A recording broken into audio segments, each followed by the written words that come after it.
Okay, YouTubers, this is Joe from Art Alien TV. Today we're going to be looking at this image and one or two others, mainly from Sol 214. Now this is Mars Perseverance, right mass cam Z camera, okay?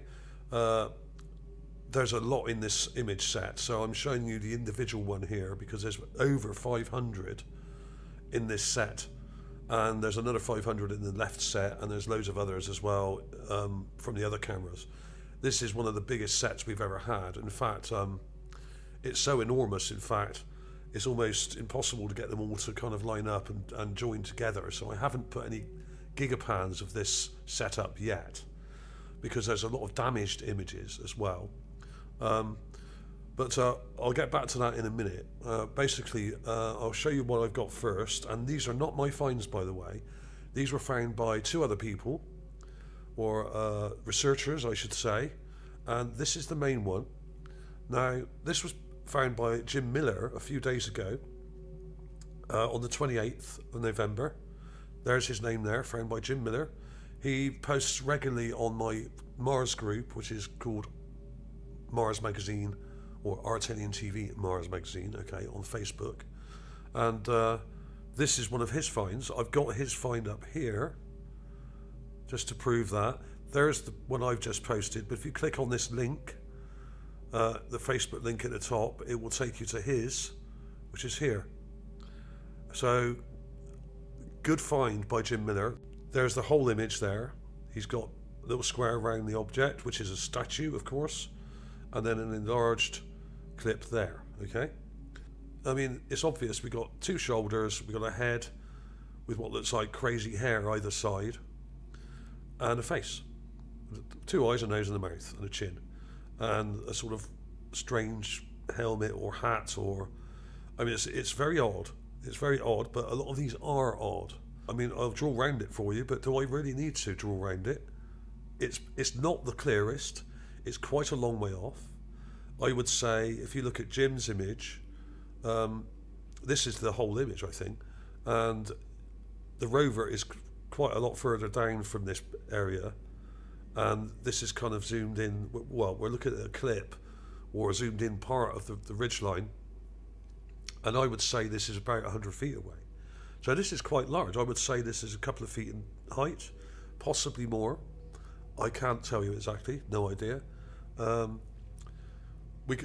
If I get the actual raw image here, let's have a look at it. Here it is. Now, what this doesn't tell you is how far these things are.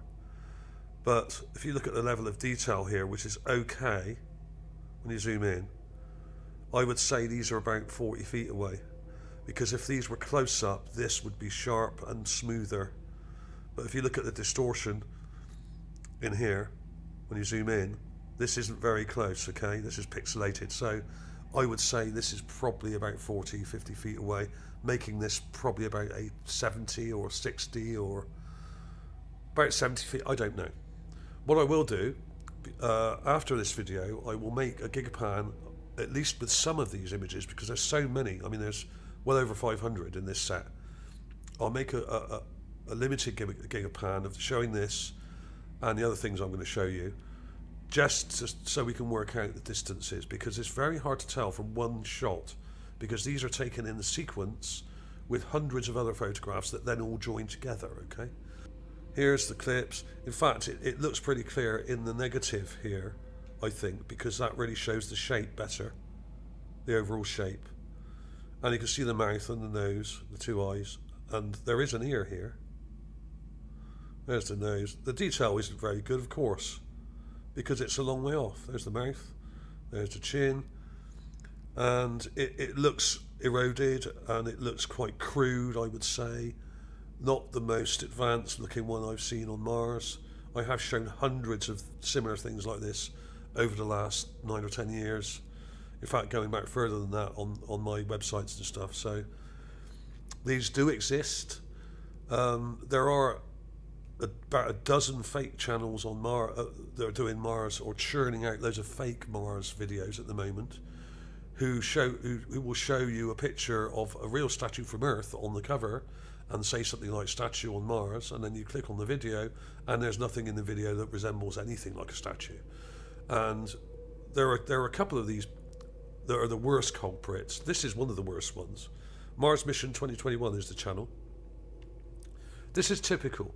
This is an out-and-out fake, where they've got an image of a pond from Earth and then grafted it onto a Mars image and then said that the Perseverance rover spotted a pond on Mars. Now, this is out-and-out fakery, okay? And I think this channel is linked to another channel called Mr. Danielle, who's also an out-and-out fake artist, okay? Absolute fakery, bogus nonsense, right? This is a psyop, like I said before. And there's a bunch of these channels, and they all come up right at the top of the list when you type in Mars. Some of these are kosher, okay? Look at this one. Mars search mission. That's not even Mars. I've looked at all these images and I've never seen this one. This isn't even Mars. They're taking images from like Morocco, Tunisia, places like that, and just churn out loads and loads of absolute crap. There's Mr. Daniel. This is the worst culprit, I think. And this is another typical example of an image taken on Earth, and this person is now saying that this has got something to do with the Perseverance rover. This is nothing to do with Mars and nothing to do with the Perseverance rover, okay? It just looks a bit like Mars because it's in a desert somewhere, okay? And it's probably from Tunisia or Morocco or one of those African countries where they just got images and then claim that they're from Mars. This is out and out fraud. So I would advise that people do flag these channels and report them for spam and misleading content, okay, which I've showed you how to do before. There's a little flag thing you can do under the video. Don't bother giving a thumbs down because that won't count anymore, as if it ever did. There are genuine channels and researchers like Jim here, and the other find I've got is by another researcher who's genuine, and it's this one, which is really cool. And this is by Alien Skywatcher, who's got a channel on YouTube who does genuine stuff and has got some good little finds actually, and this is one of the better ones, I think, or at least one of the recent ones I should say. And this is the same Sol 214 Perseverance rover. This was spotted on the 23rd last month, so over a month ago this one, and I failed to show it. I don't know why I forgot to show it, but I did. And you can clearly see, even though this is a long way off, this is about 100 feet away, this is quite large, at least 6 feet long. I would say possibly longer, could be 8, I don't know. Like I said, I'll put links to the gigapan clips that I'm going to do below in the description near the top, and you can look on there, and I'll give you that will give you an approximate size, okay? But this is also a long way off, and we've got what sealed it for me is not only the head shape here at the back, but the foot shape. Look at the foot shape. We've got an arched foot there and a heel and a sort of toe area and a leg coming up here, okay? And we got the body, and there's something on top like an arm or hand coming over like this, and is holding a scepter or some kind of staff or wand, okay? The magic wand is a scepter, and the scepter is the original magic wand. And what they could do with these things was quite miraculous, because the ancient Egyptians on Earth had electricity, and they had wireless electricity, and they knew, because the pyramids were generating electricity, right? They knew that if they had a wand that had a receiver in it, a copper receiver, right, like a little Tesla coil, that they could transmit electricity from one object or from the source to an object like a wand, which could then be used almost like a kind of taser, okay? You could point it at someone and probably shoot them with it. So they had taser technology, they had electricity, they were probably flying around. There's multiple glyphs on some of the in some of the pyramids and temples. Well, not in the pyramids, but in some of the temples at Abydos, where you have flying machines and things like that, like ships and there's one of a helicopter. I'll put clips of those in. Helicopter, and there's one of there's various other flying vehicles, and there's multiple clips you can find on the internet of what they're like aliens and stuff as well in Egypt as well. So there was some weird stuff going on there, and they were probably communicating via the pyramids and stuff, which were multi-purpose machines, not only generated electricity, were probably pumping water from the Nile and then filtering it for drinking, and also splitting the water into its elements for fuel. Okay, that kind of thing. That they were doing multiple stuff. Okay, so that's what the origin of the magic wand is. Now I think this comes to here actually. This is shadow here, but I could be wrong. It's hard to see. Let's brighten this up. I'll remove all that. You can see that hook-shaped thing. That I think is a scepter or wand. Okay, there's the raw clip. You can still see it there, and this kind of looks like it comes in like this, but there is a sort of bit coming down like that. So I'm not sure if it comes to there, like that. The shadow kind of obscures it, unfortunately. So what I'll do, I'll brighten that up a bit, and let's see if we can see into that shadow a bit, because that usually helps. Let's go a bit brighter. Yeah, you can actually see that there. The thing is lying flat on the ground, like that, and then it comes up, and there's the head. We've got what looks like a scepter, a hand coming over holding it there, right? There's the hook shaped thing, which is a scepter or wand, whatever you want to call it. Okay, it could even be a weapon, don't know, not enough detail. There's something else there on top, don't know what that is. But what really sealed it for me with this one is the foot, because look at the shape of that foot there. Toes, arch and heel, perfect. And it comes like that, and we've got a leg coming up.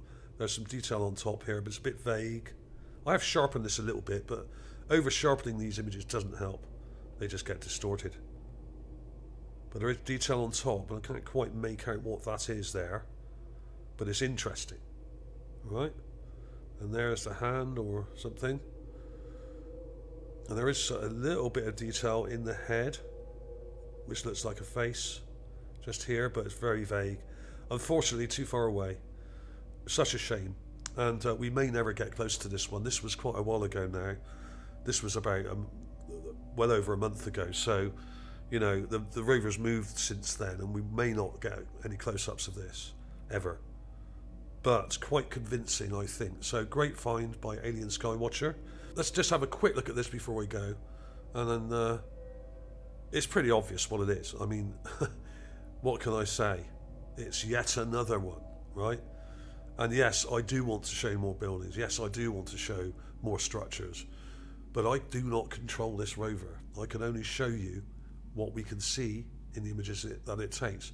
If you gave me control of this rover for one day, I would prove beyond all reasonable doubt that there was a civilization on Mars. In fact, I could do it in a matter of hours by getting up close to these things and driving actually right round them and taking photos from all the way around, taking samples. Unfortunately, when you have things made of stone, like a lot of these things are, it's impossible to carbon date them because you cannot carbon date stone. And the object, if it's made from local stone, which it probably is, would be the same age as the actual geological stone in the area. So it doesn't give you a date when it was made. Okay, you can only date these things by digging them up, and that's what we have to do. And really, what we needed on this rover was one that could do archaeology and actually dig into the ground and actually uncover these things with a brush and a trowel and with robotic arms that would dig down, and a way of removing the sand safely and actually exposing the entire object instead of us just seeing the top part or the unburied section of the object. Okay, that's what we need. We need a rover with robotic arms with a full set of not only the geological tools that it has now, but also archaeological tools. It probably could do it to a certain extent now, but it's not really designed for that. It needs to be able to dig down into the sand, remove the sand, and uncover these things in their entirety and go down like a a digger. Okay, that's what we really need, and it wouldn't have to be that big. I mean, obviously it would help if it was reasonable size, like the modern rovers are now, like Perseverance and Curiosity. But there could be a sort of sub-rover that comes out of one of these things that could do a lot of this stuff, you know, which could be a bit smaller. And you could even use the Mars, the copter drone to actually clear some of the sand away, just by hovering over it, you know. I mean, this is possible, you know. These things are possible, and I could actually prove these things are real once and for all if I was just given control of these things just for a day, without any doubt whatsoever. But of course, I've already shown hundreds of these things, and these are two very good examples. This one is particularly good, by Jim here. But I have similar finds to this going back years and years and years and years, and some of them are very clear. Some of them are really amazing. A lot of them are quite a long way off like this, but a lot of them are really up close as well. And some of them are massive. Some of them are hundreds of feet long, or 100 feet high, some of them. Like the Mars Emperor, or the giant Sphinx that I've shown. These things are massive, and are irrefutable. There's no way they're just happenstance or circumstance or just erosion. Absolutely not. Absolutely not. And the pyramids and structures, not only in this area but in by the Curiosity in Gale Crater, did not build themselves. And the people there that built them must have ate something, which is why there's lots of animal remains around as well. Not only were they probably burying some of the animals, which they probably had as pets or were revered, but there seem to be quite fresh specimens around on the ground that aren't millions of years old, or may only be something like 12,000 years old or something like that. So I'm guessing the cataclysm on Mars, or the war or whatever it was, I think the war was probably earlier, but the cataclysm on Mars, which totally finished them off, probably was around 12,000 years ago when we had one here. It would make sense, okay? And that's why a lot of these things are eroded, but they're still in quite good condition. They're not millions and millions of years old.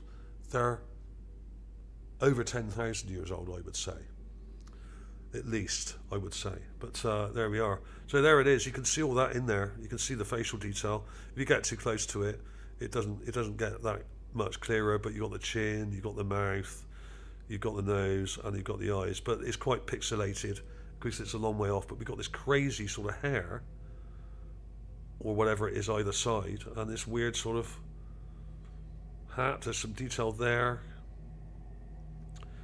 How strange is that? And we've got quite angled shoulders, but this looks like an object here. It's there as well, which is hard to make out, but there's something there, just there. You can see that thing there. So interesting.